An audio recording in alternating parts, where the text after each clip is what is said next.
Tadhana matuwid, laging nasa ng aking puso't isip.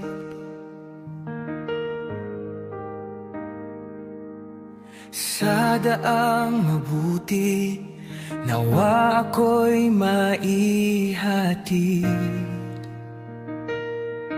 Ang banal na daan, aking inaasam-asam. Ang mabuting daan, hangad kong makamtan.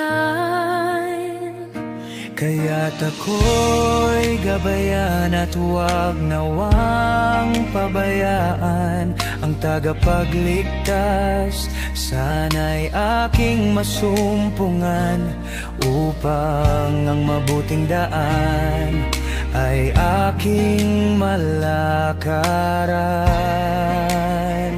Oh Lord Jesus, please guide me with your Holy Spirit. Please lead me sa'yo, Jesus. Alam ko you can lead and guide me, because God works in you for me.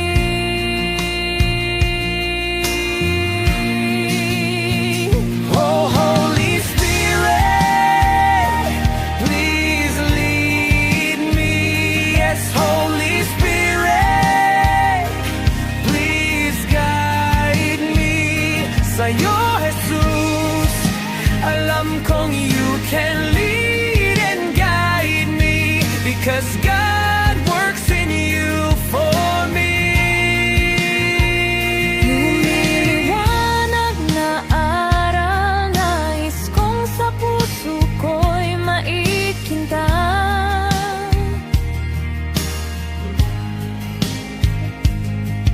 Ang dalisay na aral, turuan mo akong magmahal. Kaya't Panginoon, Please guide me. Yes, Holy Spirit, sa ngalan ni Jesus, please lead me.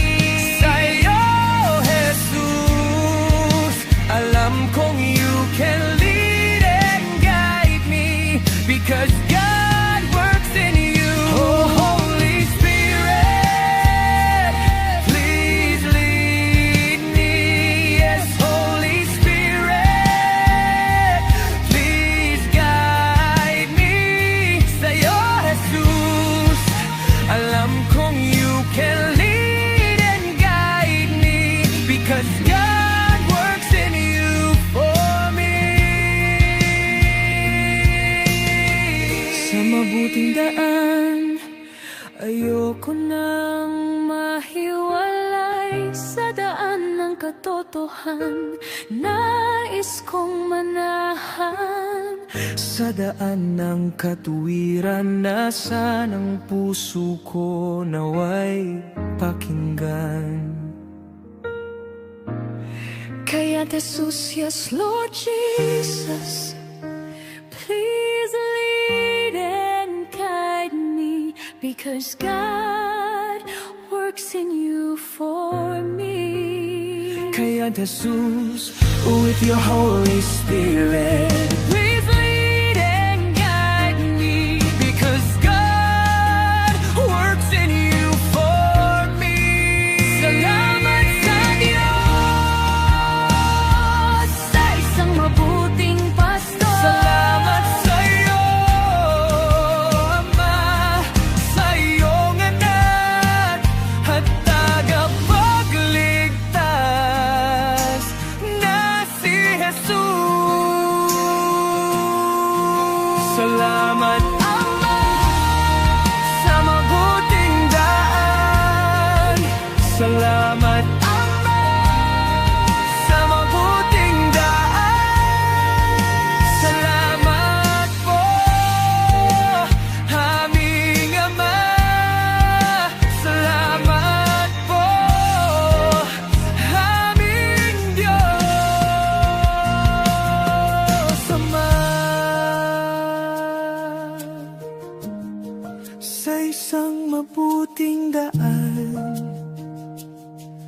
sa mabuting daan.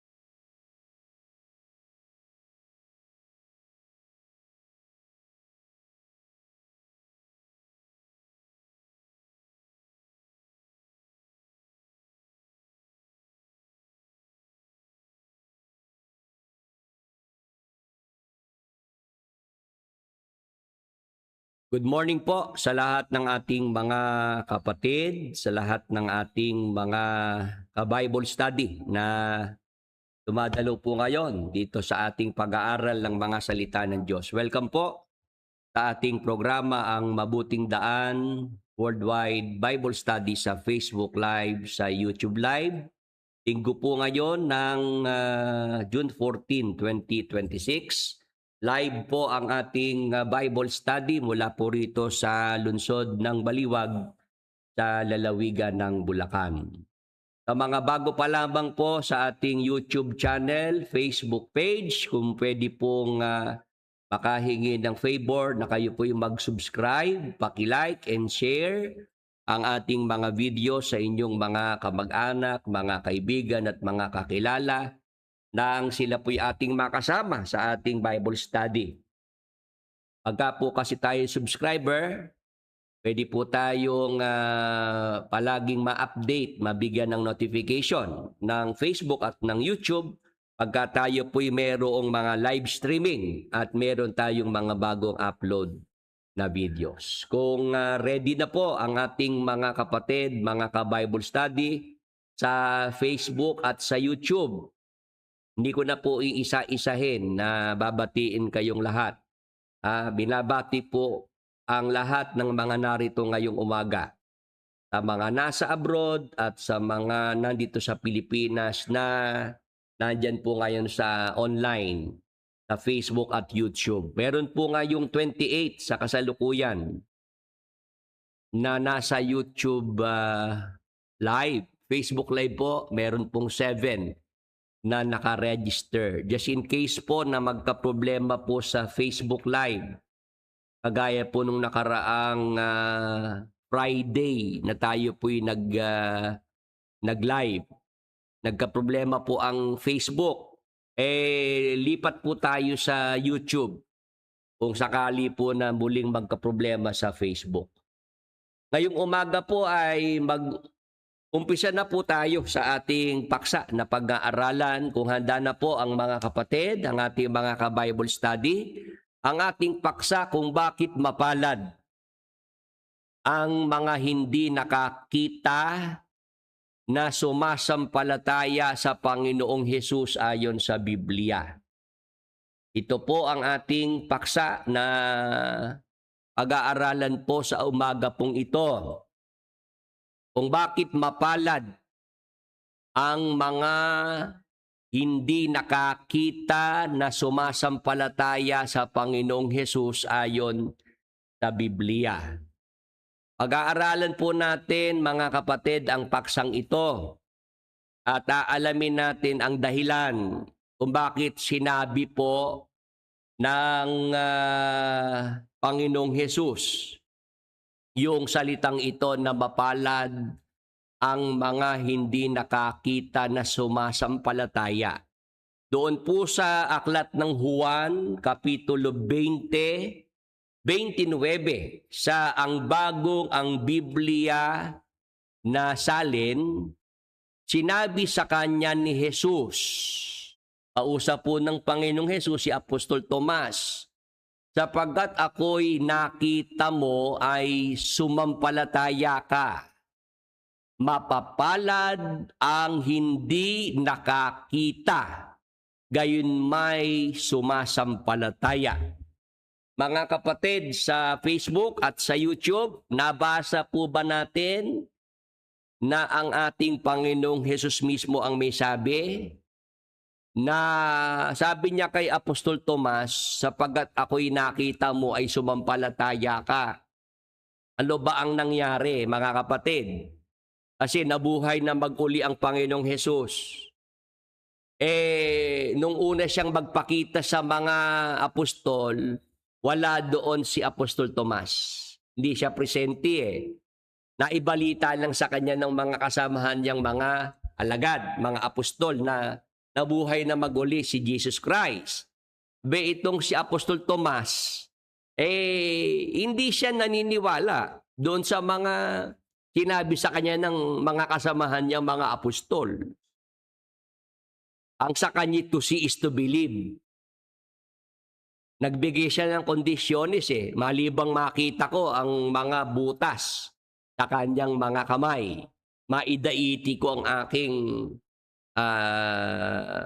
mga maidaiti ko sa kanyang mga kamay. Ang aking daliri, hindi ako maniniwala.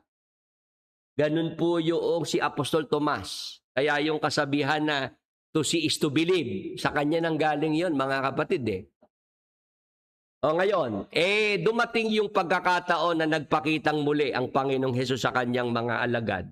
Nandun na si Tomas. Ngayon, yung kanyang kondisyones, yung kanyang mga sinabi na mga gusto niyang mangyari para siya sumampalataya, ayon, si Jesus Christ mismo pinalapit si Tomas sa kanya. Tapos pinahawakan yung kanyang mga kamay, tapos pinasuot pa yung kanyang daliri sa mga butas nung mga kamay ng Panginoong Hesus, pati yung sa kanyang tagiliran sapagkat sisilibat. Tama po. Ngayon, doon ngayon si Apostol Tomas nagsalita na Panginoon ko at Diyos ko. Nakikinig po ang mga nasa Facebook, nasa YouTube. Doon ang Apostol Tomas nagpahayag ng kanyang pananampalataya. Panginoon ko at Diyos ko. Sabi naman ng iba, nagulat si Tomas diyan. Mali daw yung sinabi na yun na Panginoon ko at Diyos ko. Sabi ko, kung kahit tanggapin natin yung sinasabi ng iba na nagulat doon si Apostol Tomas at mali ang sinabi, sabi ko alin naman dyan sa sinabi ng Apostol Tomas ang mali? Panginoon ko at Diyos ko yung sinabi niya dyan Ha? Diba may nagsasabing nagulat lang si Apostol Tomas? Kaya nung sabihin niyang Panginoon ko at Diyos ko, mali si Apostol Tomas kasi tao lang ang Panginoong Hesus sa paniniwala nila kung mali pala ang Apostol Tomas sa sinabi niyang Panginoon ko at Diyos ko, bakit naman si Jesus Christ hindi naman siya ikinurek? Hindi naman siya itinuwid. Tomas, nagkakamali ka. Hindi ako Diyos, tao lang ako. Diba dapat ganon, mga kapatid? Sa mga nasa Facebook, nasa YouTube, nakuha niyo po yung punto na yon. Kung mali si Apostol Tomas sa sinabi niya dahil siya nagulat, nabigla, Panginoon ko at Diyos ko. Kaharap niya mismo ang Panginoong Hesus, hindi siya sinaway, hindi siya itinuwid. Dapat sinabi ng Panginoong Hesus, Tomas, tao ako at hindi Diyos. Wala namang ganun tinanggap ni Jesus Christ yung pahayag ni Apostol Tomas. Amen. O ngayon, kahit naman sundan natin yung argumento na si Apostol Tomas ay nagkamali sa kanyang sinabi dahil siya nagulat. Ang tanong ko naman, alin dyan sa mga sinabi ni Apostol Tomas ang mali dahil siya nagulat? Yun bang Panginoon? Nung sabihin ni Apostol Tomas, Panginoon ko, tama ba siya ron? Tama. Yung sinabi niyang Diyos ko, tama ba si Tomas doon? Tama pa rin. Hindi kasi pwedeng doon sa Panginoon, tama, si Tomas, pagdating sa Diyos, mali. Pwede ba namang nagsalita si Tomas na may tama at may mali? Dahil siya nagulat. Naintindihan po ba ng mga nasa Facebook, nasa YouTube? Kahit po sundan natin yung argumento noong mga nagsasabing nagkamali si Apostol Tomas sa kanyang sinabi dahil sinagulat. Dalawa yung sinabi niya patungkol sa Panginoong Hesukristo Panginoon ko at Diyos ko. Nung sabihin niyang Panginoon ko, yun tama. Nung sinabi niyang Diyos ko, tama pa rin yun. Hindi pwedeng tayo mamimili na doon sa Panginoon, check. Tama si Tomas doon. Pero doon sa sinabi niyang Diyos ko, mali siya ron. Yan ang dapat nating maintindihan. Ngayon, itong talatang ito, mga kapatid, yung binasa natin sa Juan 20:29, balikan nga natin. Sinabi sa kanya ni Jesus, sapagkat ako'y nakita mo, ay sumampalataya ka. Mapapalad ang hindi nakakita, gayon may sumasampalataya. Alam po ninyo, mga kapatid, mga ka-Bible study, para doon sa madalas na tanong sa akin, ba't ako umalis sa ang dating daan? Ba't ako umalis sa MCGI? Dahil po sa talatang ito, mga kapatid. Binasa po kasi ito ni KDR, pasalamat ng October ng 2009. Nung basahin ito ni KDR, nagbigay si KDR ng kanyang paliwanag diyan Sapagkat ako'y nakita mo ay sumampalataya ka, mapapalad ang hindi nakakita, gayon may sumasampalataya. Kaya, nung nagkaya na si KDR, doon nagka-problema mga kapatid. Sabi ni KDR, kaya mas mapalad ang nakakita at sumampalataya kay Brad Eli Soriano kaysa nakakita at sumampalataya sa Panginoong Hesukristo. Kinonekta ni KDR Doon na ho nagka-problema, mga kapatid. Kasi hinihintay ko naman na noong si Brad Eli ay magsalita, i-correct niya yon. Mali kasi yung sinabi ni KDR na yun Para sa akin, mali yun. Ewan ko lang sa inyo, dyan sa Facebook at YouTube. Ako kasi naramdaman ko, mali yung sinabi ni KDR Mas mapalad ang nakakita at sumampalataya kay Brad Eli Soriano kaysa mga nakakita at sumampalataya sa Panginoong Hesukristo. Ayan, si Brad Julius Ordonez, totoo po yan. Sigawan ng mga kapatid dyan, kasama po ako. Panati ko pa si Brad Julius ang panahon na yan. Sila'y nag-agree sa sinabi ni KDR. Nagpalakpakan sila, sigawan, pero ang loob ko tumututol noong oras na yon. Ako kasi, mga kapatid, mga ka-Bible study, hindi nagbabago yung aking conviction Noong marinig ko yung sinabi ni KDR na yan, tutol talaga ang loob ko Ngayon, hinihintay ko si Brad Eli na sa pagsasalita niya, ituwid niya si KDR nagkamali ka dyan, hindi tama yung sinabi mo na yan. Hinayaan lang niya Hinayaan lang niya. Nagustuhan ni Brad Eli yung ganun na pinopromote ni KDR. Sabi ni Brother Litos Lop, totoo po yan. Narinig ko yan. Ayan. May mga nagpapatotoo ng aking sinasabi rito. Salamat naman at natatandaan din pala ng iba natin mga kasama. Pasalamat po yon ng Oktubre ng 2009. Kasi yun na po yung huling dalo ko ng pasalamat. Mula nung marinig ko yon, hindi na ako naging komportable. Tapos dahil hindi naman ikinorek ni Brad Eli yung pahayag ni KDR, yung kasi kalapastanganan yon sa Diyos. Blasphemy po iyon. Na mas mapalad ka na pagka si Brad Eli ang iyong nakita sinampalatayanan. Naman, di ako papayag doon. Kahit ako'y bigyan yun 10 milyong piso, hindi ko tatanggapin yun. Ha? Yung iba sa kalahating milyon lang nagkaano no? Ha? Dahil hindi na ibigay yung kalahating milyon niyang komisyon sa lupa, doon siya umaklas. Doon siya bumitaw. Ako hindi. Yan ang dahilan kaya ako bumitaw. Kaya ako nag-exit. Yan sa kapusungan na yan na sinabi ni KDR sa pasalamat na hinayaan naman ni Brad Eli. Mas mapalad ang nakakita at sumampalataya kay Brad Eli Soriano kaysa mga nakakita at sumampalataya sa Panginoong Jesucristo. Hindi ko yung matatanggap kahit opera nyo ako ng 10 milyon para yan palusutin ko. Hindi. Hindi naman ako sa pera-pera.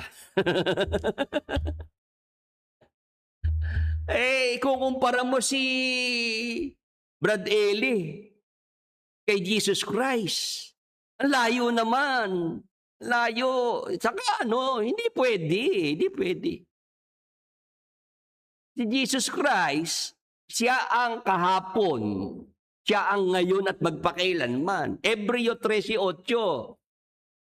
Tandaan niyo po yun, mga kapatid. Si Jesucristo ay siya rin kahapon at ngayon, oo at magpakailanman. Si Brad Eli natapos noong 2021. Tama po ba? May kausap po ba si Brad Willie ngayong umaga? Makikita natin na mali yung sinabi na yun ni KDR. Na ang kanyang ipinopromote na si Soriano. Sabi ko, matinding kakultuhan itong nangyayari na ito. Kasi pagka ang tao na ang itinataas sa isang iglesia, kulto na yan. Hanggang ngayon di ba patay na si Eli Soriano, video pa rin niya ang ginagamit. Tapos si KDR, ganun din ngayon ang ginagawa ng mga miyembro. Si KDR, dinagdagan pa ng we love you, kuya, ate. May ate pang nadagdag Kala mo naman may ambag sa iglesia yung ate na yon. Kala mo naman yung ate ngayon na pinopromote nagpakahirap para sa iglesia. Hello? Yung dalawa na yan wala namang ambag pareho yan. Kundi lang pamangkin si KDR, 10 pulutin yan. Kaya ba ni KDR magtayo man lang ng isang lokal? Hindi ko naman siya minemenos. Pero dahil ako 19 na taon dyan, sa pagkakaalam ko, wala naman niyang naitayo kahit na isang lokal Tapos siya ngayon ang tagapangasiwa. Ewan, patawarin. Ako po, mula sa Bulacan, natira ng Pampanga. Pinatira ko ni Brad Eli sa Apalit, Pampanga. Tapos ako nasa Apalit, Pampanga na, nagpulong ako. Pulong sa mga baryo. Diyan sa may Macabebe, Masantol at San Simon. Yan yung 3 bayan na aking pinuntahan sa Pampanga.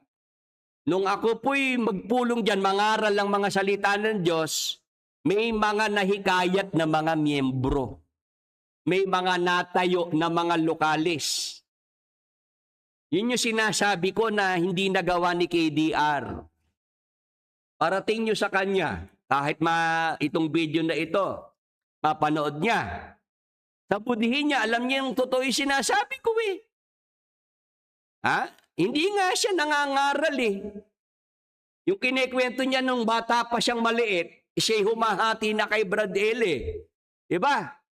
Ganun niya, ganun niya binola yung mga miyembro Na siya bata pa lang maliit, kailangan na siya para makita ng mga tao, kukuha ng bangko. Ang tawag bangko. Upuan, silya. Tatayo si KDR dahil bata pa siya at siya magte-teksto. kahati niya si Brad Ele. Eh di ang naisip ng marami, kasama na rin ako nung bago akong miyembro, mahusay ito kasi bata pa lang eh. Bata pa lang eh, hinasa na ni Brad Eli sa pangangaral. Eh, yung pali hanggang kwento lang yun, mga kapatid. Dahil nung ako'y makasama na, naobserbahan ko si KDR, hindi nagbabasa ng Biblia. Hindi binubuklat ang Biblia niya eh. Ayun. Tapos noong ang lokal ng Sabang first anniversary, yung sa bahay ni Kapedeng, dyan sa Rio Vista, si KDR inimbitahan para sa anibersaryo. Naku, doon ko nakita si KDR walang alam sa Biblia.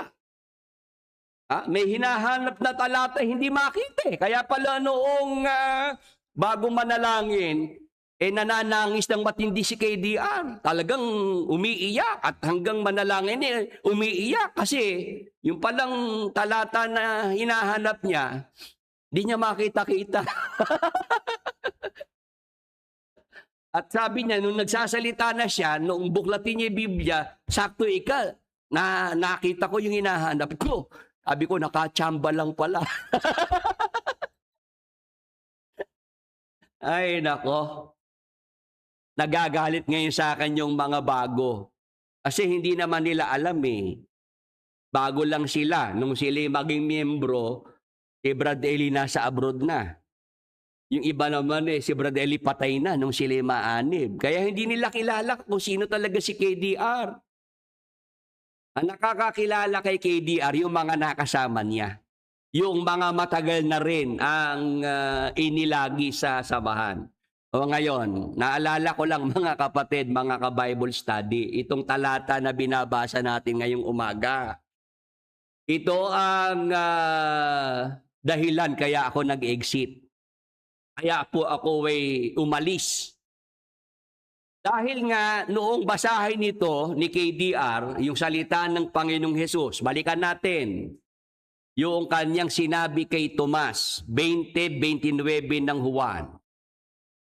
Sinabi sa kanya ni Jesus, sapagat ako'y nakita mo ay sumampalataya ka. Dahil si Apostol Tomas, nakita niya si Jesus Christ na buhay na maguli. Nahawakan pa niya, nahipo pa niya. Kaya siya sumampalataya na si Jesus Christ nga yung kaharap niya. Amen. Ang pananampalataya ni Tomas ayon sa kanyang nakita. Amen. Ngayon, sabi ng Panginoong Hesus, mapapalad ang hindi nakakita, gayon may sumasampalataya. Mga kapatid, mga ka-Bible study, pwede po ba kayong matanong?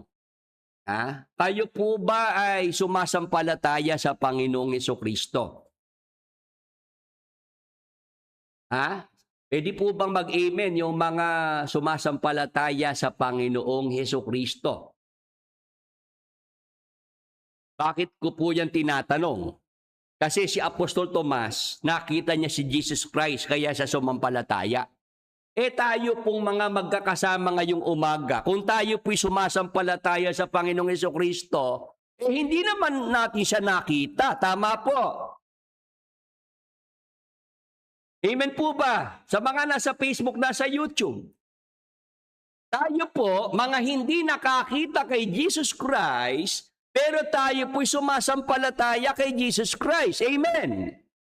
Ngayon, sa sinabi ng Panginoong Hesukristo, mapapalad ang hindi nakakita, gayon may sumasampalataya. Ano ibig sabihin, mga kapatid? Mga ka-Bible study. Tayo po, mga hindi nakakita sa Panginoong Hesukristo, pero tayo po'y sumasampalataya sa Panginoong Hesukristo. Ngayon, tayo po'y kasama dito sa sinasabi ng Panginoong Hesus na mapapalad ang hindi nakakita, gayon may sumasampalataya.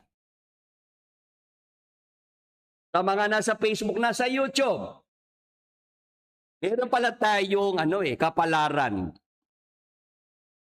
Mapapalad tayo ayon sa Panginoong Hesukristo. Tayo pong mga hindi nakakita sa Kanya, gayon may tayo po'y sumasampalataya. Ngayon, ang ating aalamin, bakit mapalad? Ano dahilan? At tayo po ay tinatawag ng Panginoong Hesukristo na mapapalad. Tayong mga hindi naman nakakita sa Kanya ng personal. Gayunmay, sumasampalataya tayo sa ating Panginoong Hesukristo. Interesado po bang mga nasa Facebook, nasa YouTube, na malaman ang dahilan? Mag-comment lang po ng interesado. Sige po, iniintay ko po ang inyong komento, interesado. Kasi alam nyo po, 19 na taon ako sa MCGI, hindi naman ito na ituro ni Bradley eh.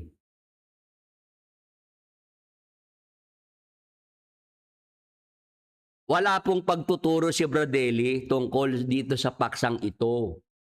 Kasama ako ni Brad Elling bumabalangkas ng mga paksang aralin noon. Hindi naman si KDR ang kasama niyang nagbabalangkas ng paksa. O ngayon, si KDR, pinangahasan tong talata, Juan 20:29, doon naman sumablay si KDR. Nagbigay ng paliwanag, mas mapalad ang nakakita at sumampalataya kay Brad Eli Soriano. Isa nakakita at sumampalataya sa Panginoong Hesukristo. Si KDR nagpapakitang gila sa uncle niya. Pareho silang nasilat doon eh. Noong walang ginawa si Brad Eli na pagkokorek, pagtutuwid sabi ko, lalayasan ko na to. Hindi nakako ayos ang pagtuturo dito. Ngayon, alamin natin mga kapatid, marami po nagsasabi interesado. Yan, salamat po sa mga nasa Facebook, nasa YouTube na nag-comment ng interesado. Umpisahan na natin mga kapatid. Bakit mapalad ang mga hindi nakakita na sumasampalataya sa Panginoong Hesus? Ano ang dahilan? Basahin natin mga kapatid. Sa Juan 20:29, balikan natin ang talata. Sinabi sa kanya ni Jesus, sapagkat ako'y nakita mo, ay sumampalataya ka. Mapapalad ang hindi nakakita, gayon may sumasampalataya. Ang binabanggit po rito na mapalad, yung mga hindi nakakita, gayon may sumasampalataya. Ang tanong, bakit sila sumasampalataya? Paano sila sumasampalataya? Itong mga hindi naman nakita ng personal si Jesus Christ, pero nagawa nilang sumampalataya pa rin. Paano po nila nagawa yung pagsampalataya? Basahin natin sa talatang 31.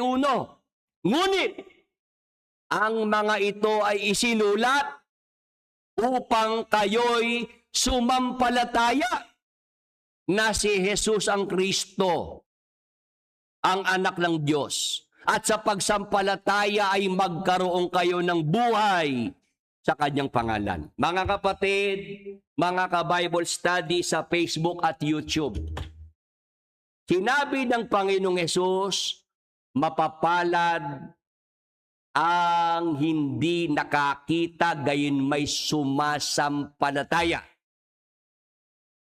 Tanong natin, ito pong mga binabanggit na mga hindi nakakita sa Panginoong Hesus, ngunit sumasampalataya sa Kanya? Ang ating tanong, paano sila sumasampalataya kay Jesus Christ? Ano ang batayan nila ng pagsampalataya kay Jesus Christ? Sabi sa talatang 31, ngunit ang mga ito ay isinulat upang kayo'y sumampalataya na si Jesus ang Kristo. Mga kapatid, mga ka-Bible study, Bakit po mapalad ang hindi nakakita na sumasampalataya sa Panginoong Hesukristo? Bakit po tayo mapalad? Kasi ang ating pananampalataya nakasalig sa nakasulat tungkol sa Panginoong Hesukristo. Amen. Kaya tayo sumasampalataya kay Jesus Christ na hindi natin nakita, kasi nandyan naman yung mga kasulatan tungkol sa ating Panginoong Hesukristo. Amen. Praise the Lord. Hallelujah. Naintindihan po ba natin, mga kapatid? Si Tomas, nakita niya si Jesus Christ kaya sa sumampalataya. Yung ibang mga tao, nung panahon na yon, mga kapatid, nakita si Jesus Christ. Nagmimilagro. Tama po.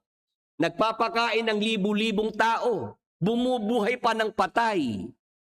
Pero kahit nakita nila si Jesus Christ, hindi naman sila sumampalataya. Amen. Pag-amen naman po yung mga naintindihan yung punto na yan. Mahalaga po yun, mga kapatid. Si Jesus Christ, nasa lupa, tama po. Sa loob ng 3 taon mahigit ng kanyang pangangaral, maraming nakakita sa kanya. Napakinggan siyang personal. Yung kanyang mga himala, ginawa niya yon sa maraming mga tao. Nagpagaling ng mga may sakit, nagpalayas ng mga demonyo, bumuhay pa ng patay. Alam niyo po, mga kapatid, si Lazaro, 4 na araw ng patay. Nasa libingan. Binuhay na mag-uli ni Jesus Christ. Ngayon, yang pangyayari na yan, nakarating sa mga religious leaders nung panahon na yon, sa mga eskriba, sa mga pariseyo, na itong Lazaro na 4 na araw ng patay na nasa libingan, binuhay muli ni Jesus Christ. Pero alam niyo po ba ang nangyari, mga kapatid? Sa halip na sumampalataya sa Panginoong Hesus, itong mga religious leaders, ano pa ang binalak nila? Basahin natin ng Juan 12:9 hanggang 11. Mga kapatid, mga ka-Bible study, tingnan niyo po ang pangyayari. Ang karaniwang mga tao nga sa mga Hudyo ay naalaman na siya'y naroroon. At sila'y nagsiparoon hindi dahil kay Jesus lamang, kundi upang makita nila si Lazaro naman na muling ibinangon niya mula sa mga patay. Maraming mga interesado. Pagkatapos na si Lazaro ay buhaying mag-uli ng Panginoong Hesus. Marami gustong makita hindi lamang si Jesus, pati si Lazaro na binuhay mula sa mga patay. Ano nangyari? Tuloy ang basa. Tatapat, nangagsanggunian ng mga pangulong saserdote upang kanilang maipapatay pati si Lazaro. 11. Sapagkat dahil sa kanya'y marami sa mga Hudyo ang nagsisialis at nagsisipanampalataya kay Jesus. Nakita niyo, mga kapatid, mga ka-Bible study, yung mga pangulong saserdote, mga religious leaders, abay, hindi lang si Jesus Christ ang gustong mapatay. Pati si Lazaro gusto nilang patayin.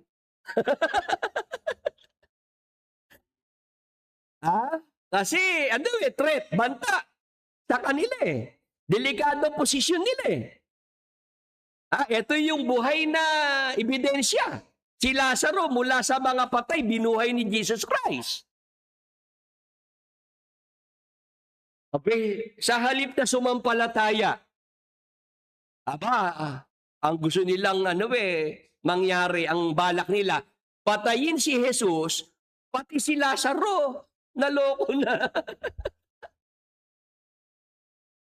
Mga kapatid, mga ka-Bible study, na-appreciate po ba natin yung ating pinag-aaralan? Ha? Tayo, sa panahon nating ito, walang nakitang Jesus Christ. Amen. Pero meron tayong nabasa na Biblia. Kaya tayo sumampalataya kay Jesus Christ. Amen.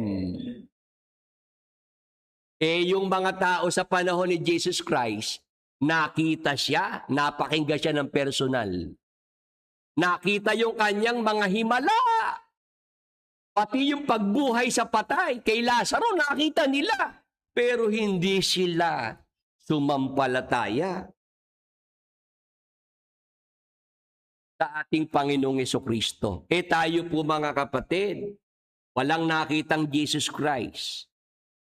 Nakita natin ang Biblia, binasa natin yung mga nakasulat dito.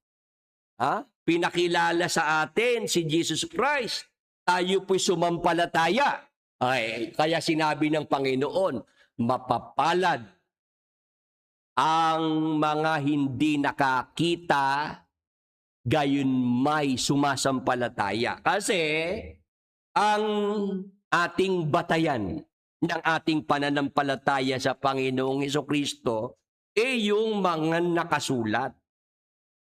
Yung mga salita ng Diyos na nakasulat dito sa Biblia. Amen. O ngayon, mga kapatid, bukod sa mga nakasulat sa Biblia,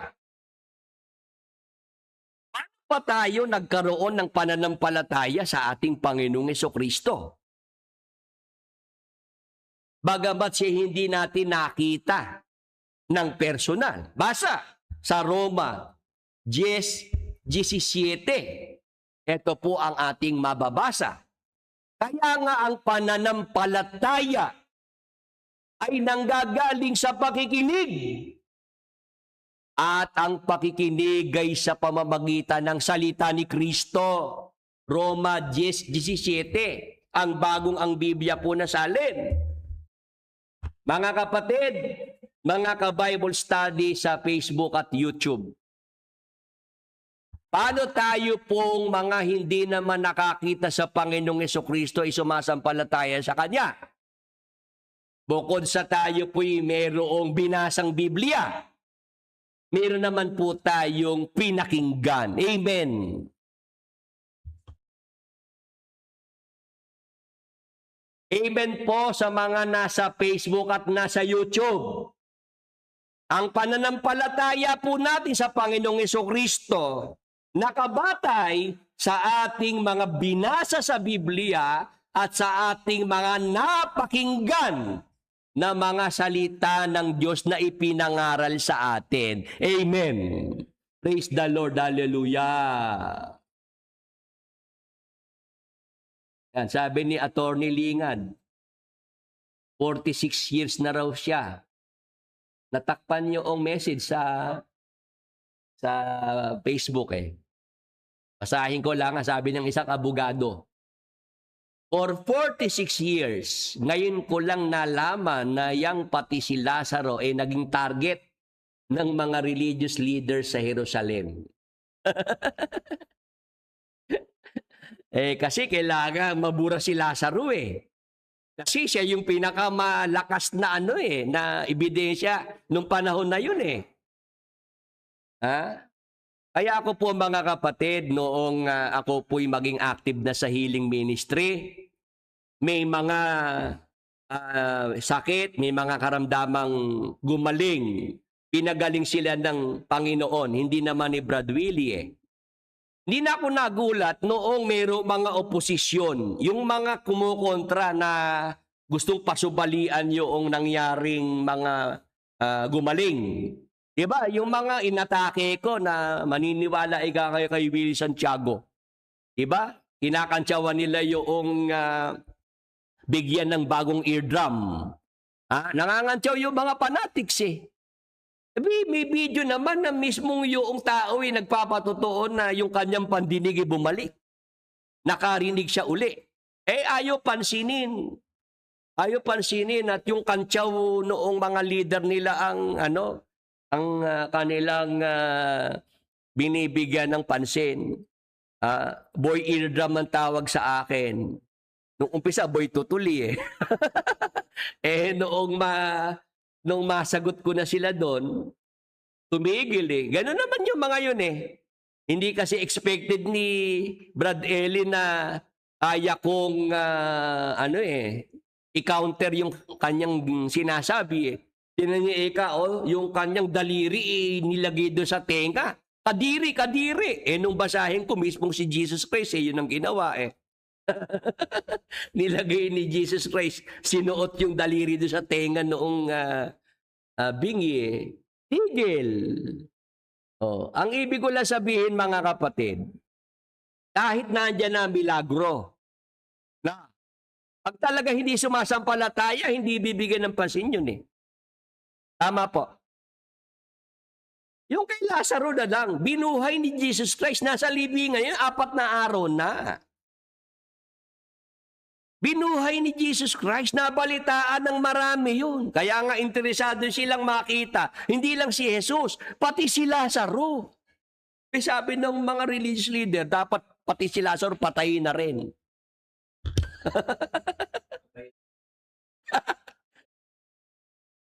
Ngayon, mga kapatid, mga ka-Bible study, ang ibig ko sabihin, mapapalad tayo talaga. Ayon sa salita ni Jesus Christ. Kasi alam ni Jesus Christ, nung panahon niya, ang daming nakakita sa kanya. Napakinggan siya ng personal. Nakapagpakita pa siya ng mga dakilang himala. Pero hindi sumampalataya yung mga tao na yon. Pero tayo po, mga kapatid, walang nakitang Jesus Christ na personal. Pero tayo po'y sumasampalataya sa Kanya. Bakit? Kasi nandiyan naman ang Biblia. Iniwan naman ang Biblia sa atin para basahin. Amen.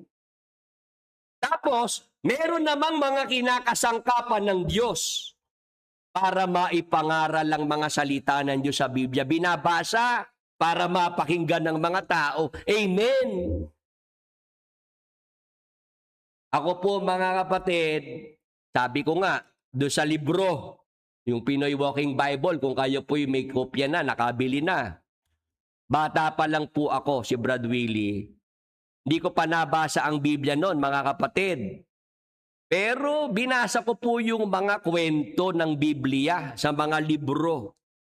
Doon po sa library ng eskwelahan po nung ako'y elementary sa St. Mary's Academy. Paborito kong basahin yung mga mga libro. Makulay kasi may mga litrato eh.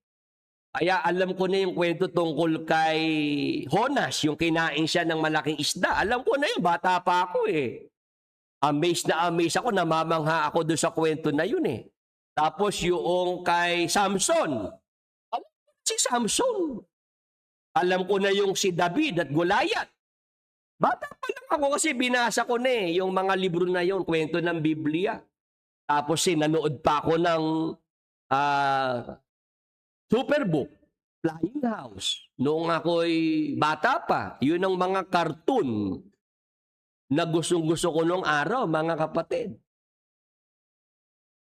O tapos, nung bata ako, yung tatay ko mismo ang napakinggan ko nagbabasa ng Biblia. Yung tatay ko. Yun ang nagmulat sa akin tungkol sa Diyos. Ang Biblia, noon ako nakakita ng Biblia, sa tatay ko, meron siyang Bible. Bago pa ako mapunta sa ang dating daan, bago ko pa mapakinggan si Bradele, meron na akong pananampalataya kay Jesus Christ. Amen! Yun ang gusto ko maintindihan ng ating mga kapatid, ng ating mga ka-Bible study. Bago pa man ako mapasama sa ang dating daan, Brad Eli, meron na akong pananampalataya sa Panginoong Yesus. Kasi meron na akong mga binasa, mga kwento ng Biblia. Tapos, mismo sa aking tatay, Binasa niya sa akin ng Biblia, kaya ako'y sumampalataya na may Diyos, merong Jesus Christ. Ngayon, kayo pong mga nasa Facebook, nasa YouTube, mga kapatid, tayo po ba'y kabilang dito, kasama sa binabanggit ng Panginoong Hesus na mapapalad ang hindi nakakita gayon may sumasampalataya? Ha? Paano natin nasabi na tayo kasama dyan? Kasi kung ang ating pananampalataya nakabatay sa nakasulat dito sa Biblia at nakabatay sa ating mga napakinggan na mga salita ng Diyos na ipinangaral sa atin. Amen. Mag-amen naman po yung ating mga kapatid sa Facebook at YouTube na naintindihan po ito.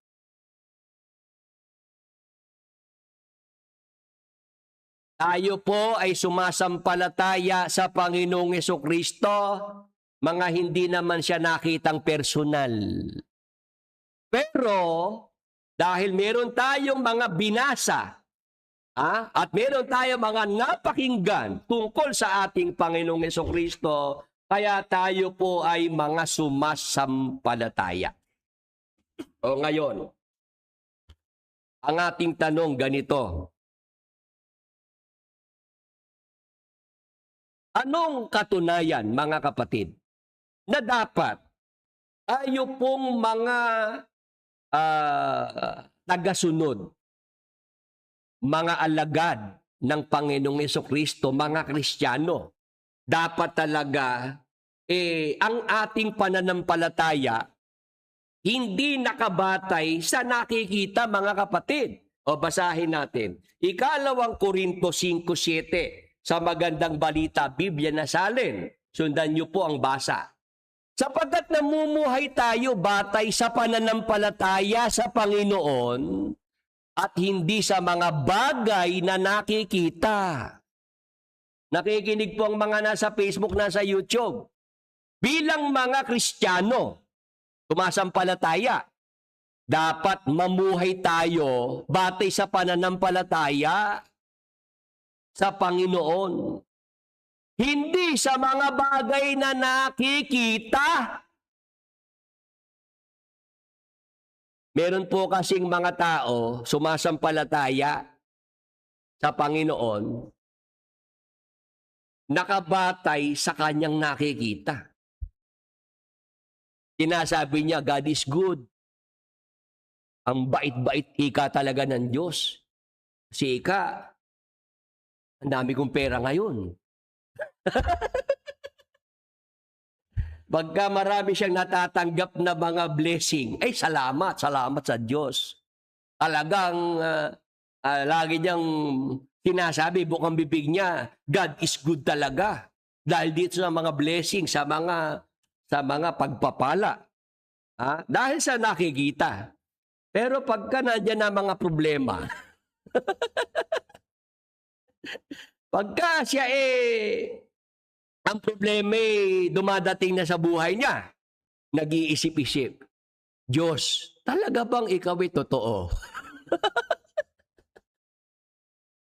Bakit teka, parang ako pinabayaan mo na. Hello? Nakaka-relate po ba ang mga nasa Facebook, nasa YouTube? Okay sa kanila ang Diyos, mabuti ang Diyos sa kanila pagka sila mabuti din ang kanilang pakiramdam, maayos ang mga nangyayari, meron silang mga nakikita. Pag nakikita niyo yung kanyang passbook puro deposit.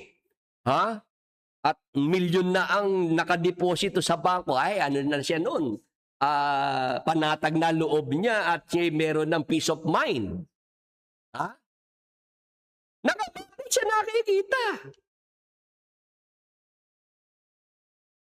Sasama sa iglesia dahil maganda ang kapilya. Dahil magaganda ang mga mang-aawit. Lalo siya binata. Naghahanap ng maliligawan. Ang gusto niyang iglesia, yung mayroong mga magagandang miyembro ng choir. ah, Anong klaseng pananampalataya meron yung mga yon? Pananampalataya, nakabatay sa nakikita. Ayaw ko sumama dyan kala Willie Santiago, kukunti lang naman yung mga yan. Ang pinagbasihan yung dami ng miyembro, no? Dito sa MCGI, masaya kami rito eh. Marami kami rito. Di ba nung si Bradelli, kinakantsawan ako noong umpisa? Sabi ni Bradelli, makikinig kayo sa kanya eh. Wala pa 5 yung mga yan. Nung tayo po'y naging 10 na, sabi ni Bradelli, konti lang naman sila. Ay, nako. Merong ganong mga tao na ang pananampalataya batay sa nakikita. Hindi pwedeng manalangin, magdasal nang walang kaharap. Dapat mayroong litrato, mayroong larawan na kaharap.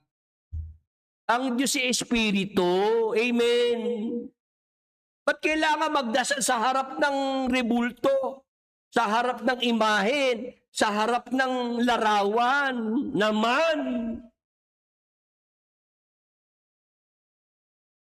Hindi po ako nangaatake Sinasabi ko lang yung nasa Biblia. Dapat namumuhay tayo batay sa pananampalataya sa Panginoon at hindi sa mga bagay na nakikita. Yung iba ang pinanghihikayat pagka kayo sumama sa amin, pagpapalain kayo ng Panginoon. Kung anong bagong modelo ng kotse ang gusto mo, isipin mo na at mapapasayo, kapatid. Bakit ang ipinanghihikayat bagay na nakikita? Meron naman dito, gusto sumama, nangongondisyon naman. Bigyan daw ng bahay.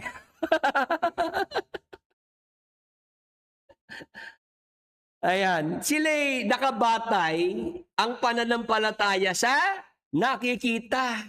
Brad Willie, kung sasama ba ako sa'yo, ako ba'y mabibigyan mo ng trabaho dyan? Ako ba'y mabibigyan mo ng bahay? Sabi ko nga doon sa nag-apply sa akin manggagawa, umalis sa MCGI, paano kita mabibigyan ng bahay? Ako nga walang bahay. Ako nga'y nangungupahan lang.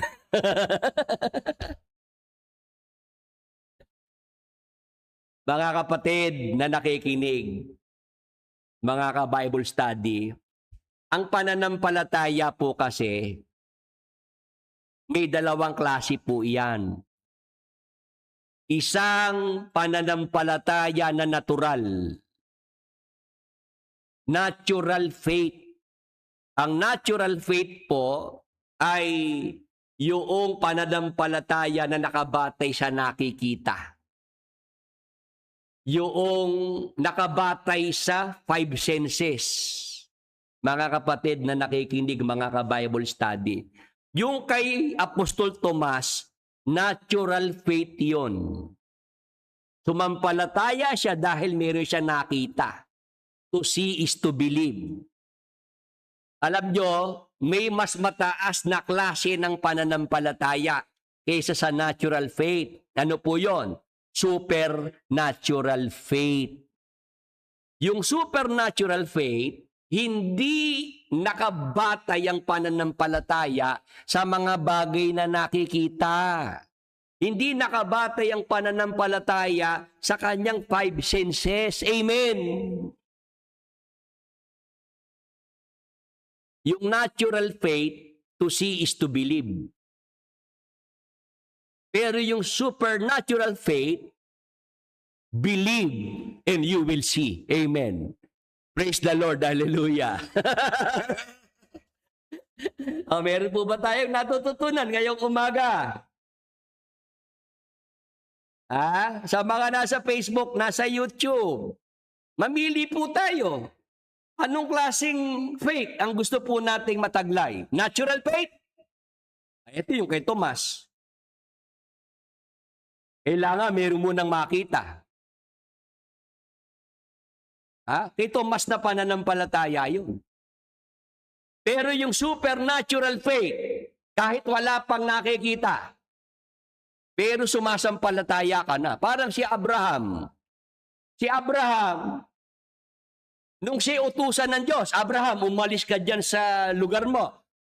Pumunta ka sa lugar na ituturo ko sa iyo. Sa pananampalataya, si Abraham sumunod sa Diyos. Mga kapatid, hindi niya alam yung lugar na kanyang pupuntahan, pero siya'y sumunod sa Diyos dahil sa pananampalataya. Amen. Anong klaseng pananampalataya meron si Abraham? Supernatural faith. Sabi ng Diyos kay Abraham, Abraham, gagawin kitang ama ng mga bansa. Samantalang si Abraham ay walang anak. Ang asawa niya si Sare, baog. Matanda na. Pero si Abraham, mga kapatid, sumampalataya sa Diyos na siya'y magiging ama ng mga bansa. Supernatural faith yun. Kasi pagka natural faith ang pagaganahin, hindi na pwede. Natanda na si Abraham, pati yung asawa niya matanda na rin, baog pa. Amen!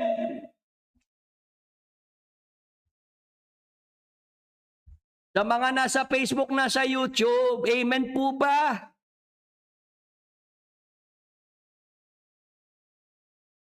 Kung ako mamimili, doon ako sa supernatural faith.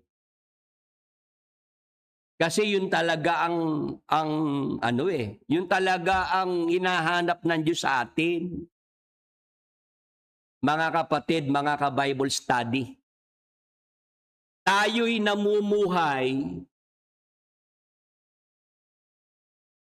sa pananampalataya sa Panginoon. Hindi sa mga bagay na nakikita. Magbibigay ako ng halimbawa sa Biblia. Doon po sa Mateo 14:28. Tinan niyo po ang nangyari. Kay Apostol Pedro, nung sila po'y nasa dagat. Sumagot sa kanya si Pedro at nagsabi, Panginoon, kung ikaw nga ay paparyanin mo ako sa iyo sa ibabaw ng tubig. Kasi ang Panginoong Hesus lumalakad sa ibabaw ng tubig, sa dagat. Ngayon, nakita ng mga alagad. Sabi ngayon ng Apostol Pedro, Panginoon, kung ikaw nga yan, paparyanin mo ako sa iyo sa ibabaw ng tubig. Tuloy. At sinabi niya, halika. At lumunsad si Pedro sa daong at lumakad sa ibabaw ng tubig upang pumaron kay Jesus. Mga kapatid, mga ka-Bible study, maganda po itong pangyayaring ito. Makinig tayo. Lumalakad ang Panginoong Jesus sa ibabaw ng tubig. Ngayon, si Pedro nagsabi, kung ikaw talaga yan, Panginoon, papuntahin mo ko dyan sa'yo. Sabi ng Panginoon, halika. Si Pedro, lumunsad sa daong at lumakad na sa ibabaw ng tubig para lumapit sa Panginoong Hesus. Ano nangyari? Tatapwat, pagkakita niyang malakas ang hangin, ay natakot siya. At nang siya'y malulubog, ay sumigaw na nagsasabi, Panginoon, iligtas mo ako. Ayan ang nangyari, mga kapatid. Si Pedro, nakalakad pala sa ibabaw ng tubig. Basahin niyo Biblia, mga kapatid, kung mayroong ibang apostol na kagawa niyan.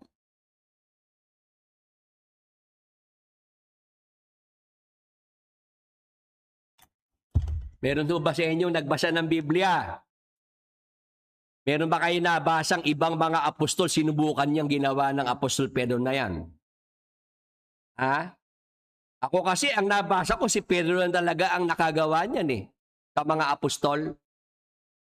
Sa pamamagitan ni Jesus Christ, nung siya sabihin, halika, abay si Pedro umalis sa daong, sa bangka, at tumapak na sa tubig, lumakad, papalapit kay Jesus Christ.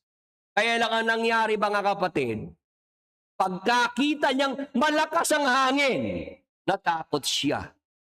Ang nangyari, yung pananampalataya ni Pedro, nawala ang focus kay Jesus Christ. Abay na focus sa hangin. Ang tiningnan ni Pedro, yung malakas na hangin. Ano nangyari? Nung maramdaman niya yung malakas na hangin, natakot siya. At nang siya'y malulubog ay sumigaw na nagsasabi, Panginoon, iligtas mo ako. Tuloy. 31. At pagdakay iniunat ni Jesus ang kanyang kamay at tinawakan siya at sa kanya sinabi, O ikaw, nakakaunti ang pananampalataya, bakit ka nag-alinlangan? Mga kapatid, sa Facebook at YouTube, tayo po ba ay naranasan din natin yung sitwasyong ito? Kagaya ng kay Apostol Pedro. Itong kay Apostol Pedro, naramdaman niya malakas na hangin eh. Malakas na bagyo. O ngayon po ba may mga bagyo sa buhay natin? Mga kapatid, binabagyo ba buhay natin ngayon? Hinahampas ba bahay natin ngayon? May mga problema ba na ngayon nasasalubong tayo, nasasalunga?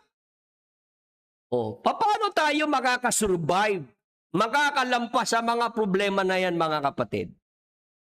Ba yung pagkakamali ng Apostol Pedro, wag nating gagayahin. Kasi si Pedro, yung pananampalataya niya, nung umpisa, kay Jesus Christ nakapokus.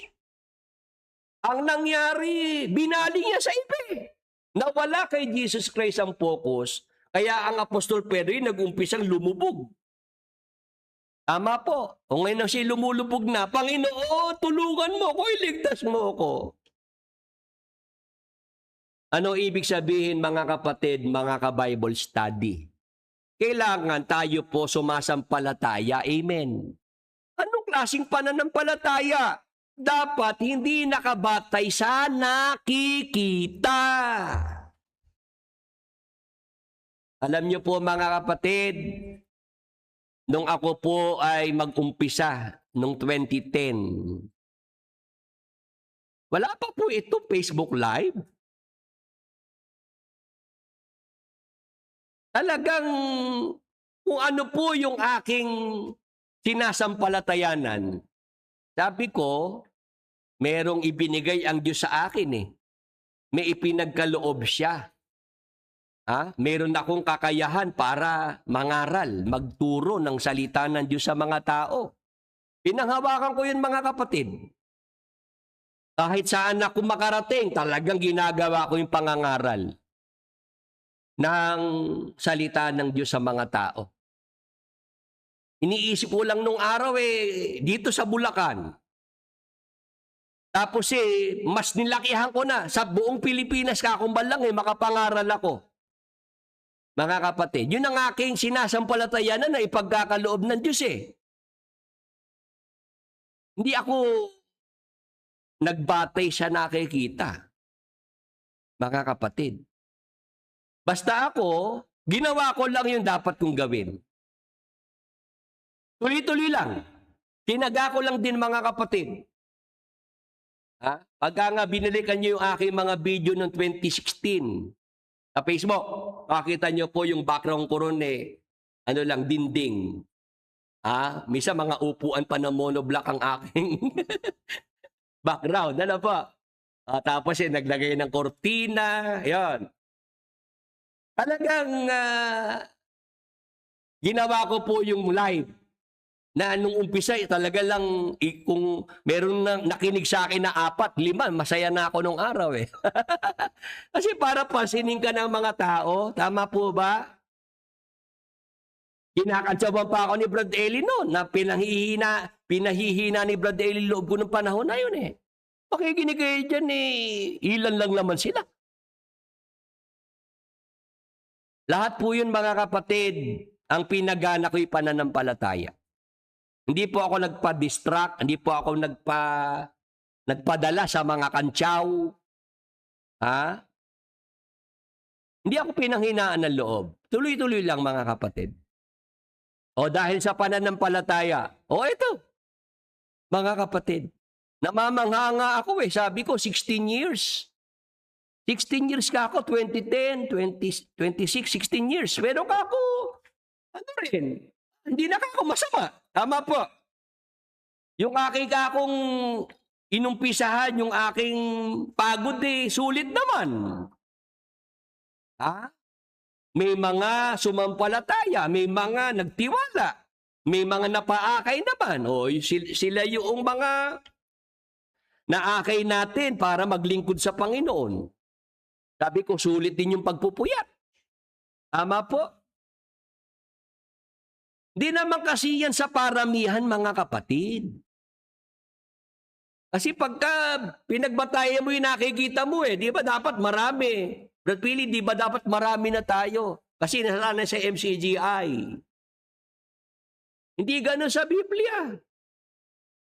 Sa panahon ni Noe, 8 yung naligtas. Tama po. Hindi batayan yung dami ng miyembro. Ang batayan, mga kapatid, yung pananampalataya. Nakabatay sa salita ng Diyos. Yung totoong aral. Aral ng Diyos na walang mali. Dapat doon nakabatay ang pananampalataya. Doon sa ating mga napakinggang mga aral ng Diyos na walang mali. Aral ng Diyos na si Jesus Christ ang ipinapakilala, ang itinataas. Si Jesus Christ ang ipinapatanggap. Amen.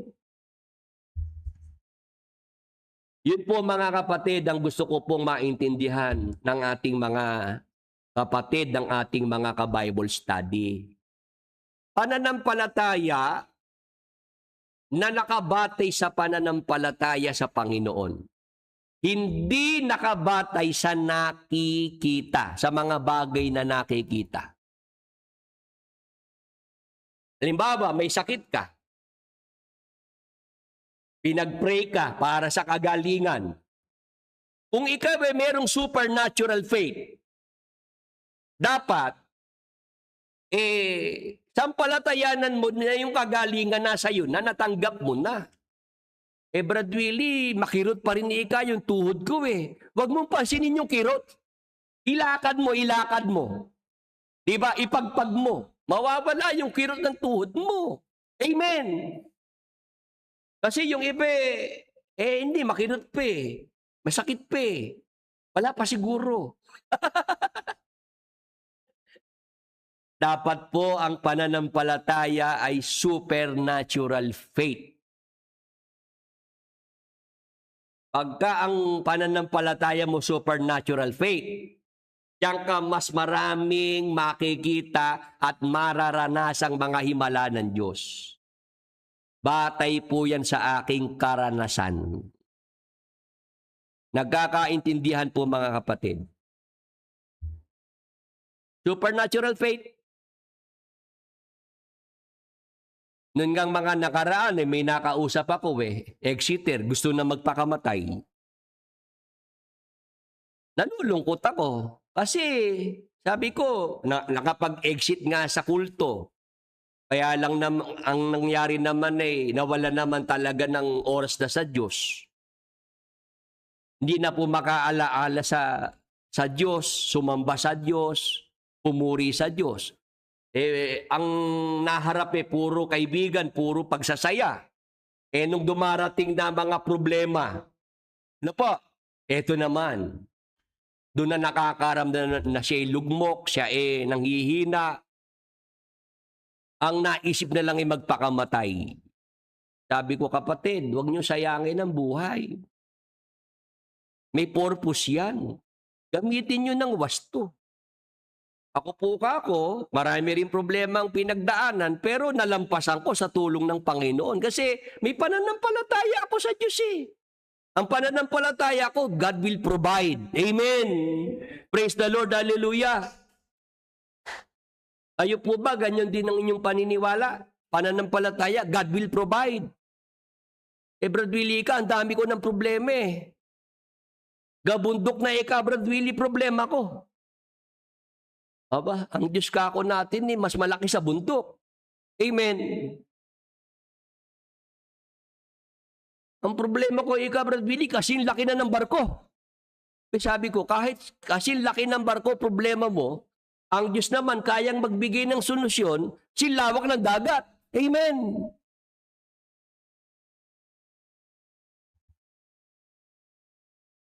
Brad Billy, may sakit akong cancer cancer lang pala yun Si Jesus Christ ang ating dakilang manggagamot.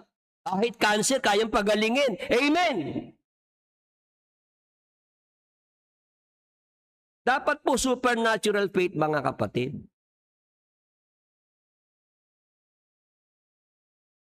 Umalis tayo sa natural faith. Yung natural faith, ano lang yan? Starter lang yan. Starter. Na po? Kumbaga, diyan ka mag-umpisa sa natural faith. Pero wag kang mag-stay dyan. Umalis ka sa natural faith. Ha? At doon ka pumunta sa supernatural faith.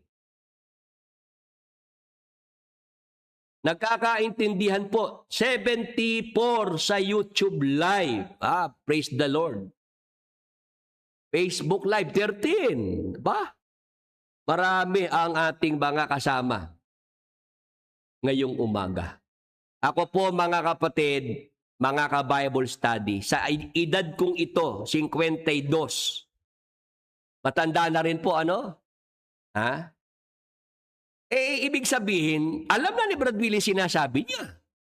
Sa karanasan marami na rin karanasan sa buhay. Tama po.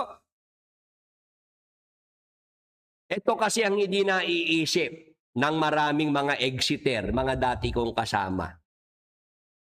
Umalis kayo sa MCGI kasi napatunayan yung kulto. Napatunayan yung negosyo yung iglesia na yan. Okay, very good kayo dyan. Pero ang nangyari sa iba, pag alis sa MCGI, ang binalingan ay ang Diyos. Sa Diyos sila nagkaproblema. Si Soriano ang may atraso sa inyo, hindi ang Diyos, hindi si Jesus Christ. Tama po. Ang nangyari, pati ang Diyos dinamay na. Pati ang Biblia sinunog pa. O pinagmalaki pa ng Exeter. Kung ako lang yung malapit sa Exeter, naku yung Biblia sinusunog kumbaga aagapan ko na wag masunog. Kung pwede lang yun ma-fire extinguisher, aagapan ko Pinagmalaki pang sinusunog niya yung Biblia. Sabi ko, malaki problema nitong Exeter na ito sa pag-iisip.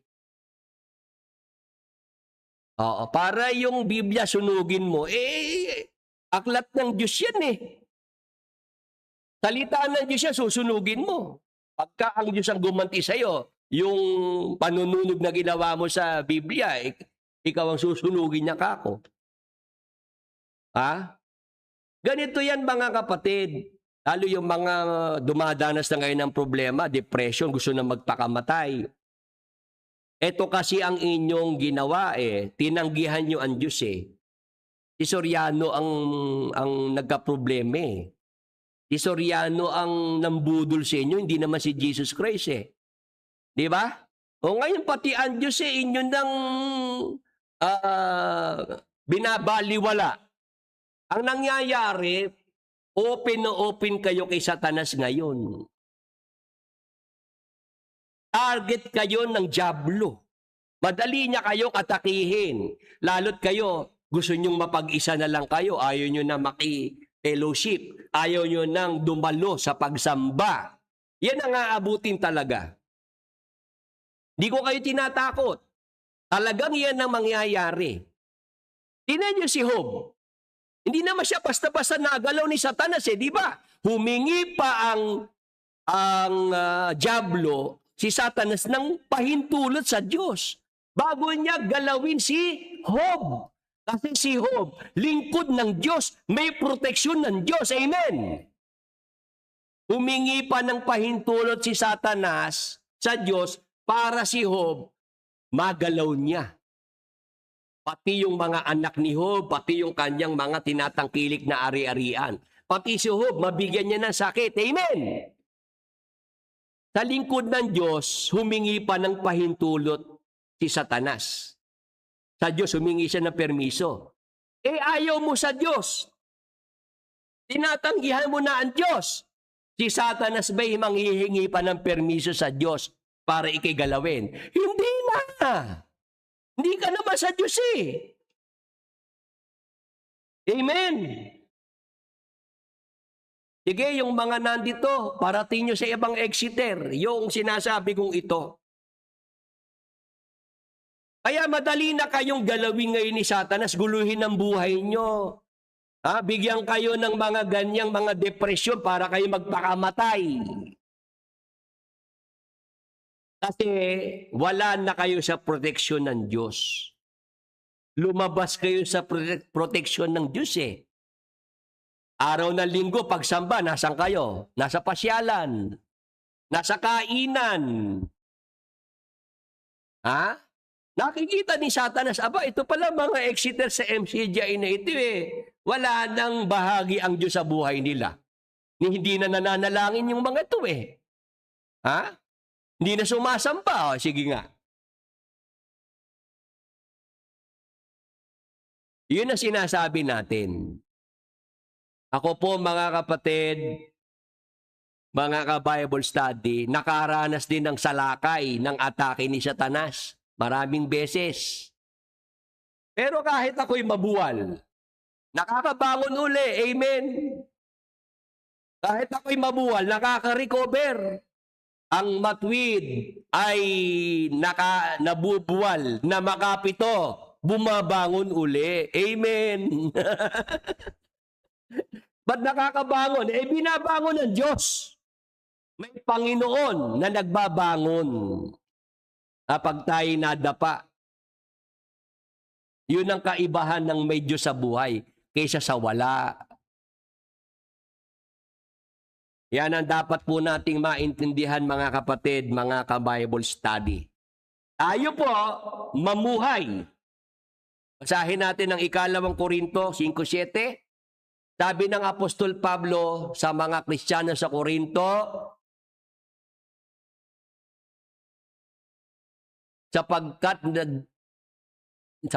namumuhay tayo batay sa pananampalataya sa Panginoon at hindi sa mga bagay na nakikita.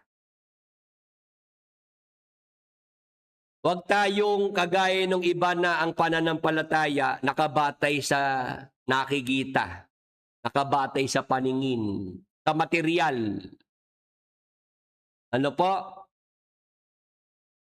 Ang tunay na pananampalataya, mga kapatid, ang kahulugan ng pananampalataya, Hebreo 11:1. Tingnan nyo po mga kapatid. Kaya supernatural faith talaga eh. Ang pananampalataya ay pagtitiwala na mangyayari ang ating mga inaasahan at katiyakan tungkol sa mga bagay na hindi nakikita. Yan ang totoong kahulugan ng pananampalataya. Yan ay pagtitiwala na mangyayari ang ating mga inaasahan at katiyakan tungkol sa mga bagay na hindi nakikita. Pag binasa natin ang Hebreo Kapitulo 11, mga kapatid, ito'y isinulat ng Apostol Pablo para sa mga Hudyong sumasampalataya, yang aklat na yan. Ngayon, ang Hebreo Kapitulo 11, nandyan po yung mga binabanggit na bayani ng pananampalataya, mga heroes of faith. Nandyan po, binanggit po dyan si Noe. Si Noe, bayani ng pananampalataya. Nung utusan ng Diyos si Noe na gumawa ng daong, wala namang baha pa nun eh. Tama po. Pinagtatawanan nga si Noe. Kasi gumawa sila ng daong nung kanyang pamilya, nasa gubat. Doon na nila ginawa yung daong eh. Sa gubat kasi doon nagputol lang mga kahoy eh. Materialis na doon eh. Hindi na binaba sa gubat. Doon na mismo ginawa. Di yung mga tao sa panahon ni Noe, pinagtatawanan siya, sira ulo katong si Noe. Yung pamilya niya. Gumagawa ng daong sa gitna ng gubat. Si Noe, ginawa niya yung daong kasi sa pananampalataya. Amen! Naniwala siya sa sinabi ng Diyos na mayroong darating na baha. Yun yung sinasabing pananampalataya na mangyayari ang ating inaasahan. Katiyakan tungkol sa mga bagay na hindi nakikita. Si Abraham, sinabihan ng Diyos, magkakaanak ka Abraham. Sumampalataya si Abraham kahit matanda na siya, matanda na yung asawa niya, baog pa. O, nangyari na siya ngayon nagkaroon ng anak, si Isaac. Amen. Amen po sa mga nasa Facebook, nasa YouTube. Kaya yung mga binabanggit ni Jesus Christ, mapalad ang hindi nakakita, gayon may sumasampalataya. Di ba tayo kasama dyan? Amen. Ngayon, kasama rin dyan yung mga sa panahon ng matandang tipan. Pagka ating palalawakin, tayo sa panahong ito, pagkatapos na si Jesus Christ ay umakyat na sa langit, lahat ng mga sumasampalataya kay Jesus Christ na hindi naman siya nakitang personal, nakabatay ang pananampalataya sa nabasa at napakinggan, kasama tayo dyan. Amen. Ngayon, yun na bang mga heroes of faith sa Old Testament, gaya ni Noe, ni Abraham at ng iba pa, kahit wala pa si Jesus Christ sa pagkakatawang tao, sumampalataya sila na meron ngang paparating na Mesiyas. Amen. Praise the Lord. Hallelujah. Nakakaintindihan po. Matuto tayo sa mga Old Testament saints na kahit wala pa si Jesus Christ sa kanyang pagkakatawan tao, sila sumampalataya din. Tayo naman, sumampalataya kay Jesus Christ pagkatapos ng kanyang pagkakatawang tao at pag-akyat niya sa langit. Yan ang dapat nating maintindihan. Kailangan meron kang pananampalataya kay Jesus Christ. Anong klaseng pananampalataya? Pananampalataya na hindi nakabatay sa iyong nakikita. Kasi talagang kailangan po na ikaw ay sumasampalataya. Hindi pwedeng walang pananampalataya. Hebreo 11:6. Ito po nakasulat. At kung walang pananampalataya, ay hindi maaaring maging kalugod-lugod sa Kanya. Sapagkat ang lumalapit sa Diyos ay dapat sumampalatayang may Diyos. At siya ang tagapagbigay ganti sa mga sa Kanya'y nagsisihanap. Mga kapatid, bakit po mahalaga na meron tayong pananampalataya? Ba't po kailangan ng pananampalataya? Kasi sabi po, kung walang pananampalataya, ay hindi maaaring maging kalugod-lugod sa Kanya. Sapagkat ang lumalapit sa Diyos ay dapat sumampalatayang may Diyos. At siya ang tagapagbigay ganti sa mga sa Kanya'y nagsisihanap. Sa Biblia po mga kapatid, ang mga taong kalugod-lugod sa Diyos, sino po? Yung mga sumasampalataya sa Diyos. Kailangan po para tayo maging kalugod-lugod sa Diyos, dapat taglay natin ang pananampalataya. Yung pananampalataya na tayo po ay inaasahan natin na mangyayari talaga. Yung mga bagay na yan, kahit hindi pa nakikita natin. Tiyak tayo na talagang yan ay matutupad.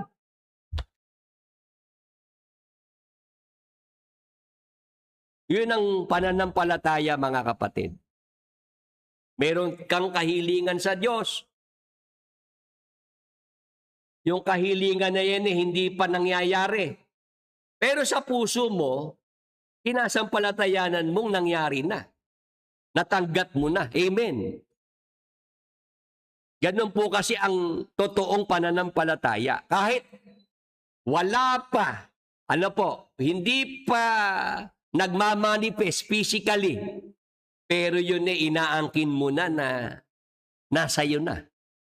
Kagaya nga po ng sinasabi ko, kagalingan, may sakit ka, sinabihan ka ng doktor na ang yung sakit malubha, may taning na buhay mo. Pero dahil sa pananampalataya mo, yung pananampalataya mo'y kontra sa sinasabi sa iyo ng doktor, yung pananampalataya mo yun, kapatid, doon ka magkakaroon ng kagalingan sa sakit mo eh. Yung sinabi ng doktor na taning sa buhay mo, mababali iyon. Amen. Para si Brad Edwin, yung kapatid ko, noong nakaraang siya ma-hospital di nandun ako sa kwarto. Kinausap siya ng doktor. Marami sinasabi, doktor, alam mo, yung ikang puso mo, ganito talaga yan Anong pag-asa yan. Ganun. Hindi naman ako umikibo. Inayaan ko lang yung doktor na makalabas ng kwarto. Paglabas ng doktor, sabi ko, tol, okay lang yung sinabi ng doktor kasi yun ang pinag-aralan niya. Oo. Pero kako, mayroon mas mataas sa doktor. Si Jesus Christ yun. Tsaka ako nakakaalam ng buhay ng tao. Kung mukha akong masyadong pasinin yun. Ay, hindi niyo mga kapatid. Pagkatapos nung si ma-hospital hindi na ulit Ha? Kasi sabi ng doktor, pagka ika talaga brother kung ilan na lang buwan niyo sinabi sa kanya 6 na po na lang daw siya. Ako nandun sa kwarto, tahimik, hindi ako kumikibo. Paglabas ang doktor, saka ko naman siya kinausap. Bali yun. Nag-ano na naman tong monitor ko, ha? Nag-ikot-ikot na naman.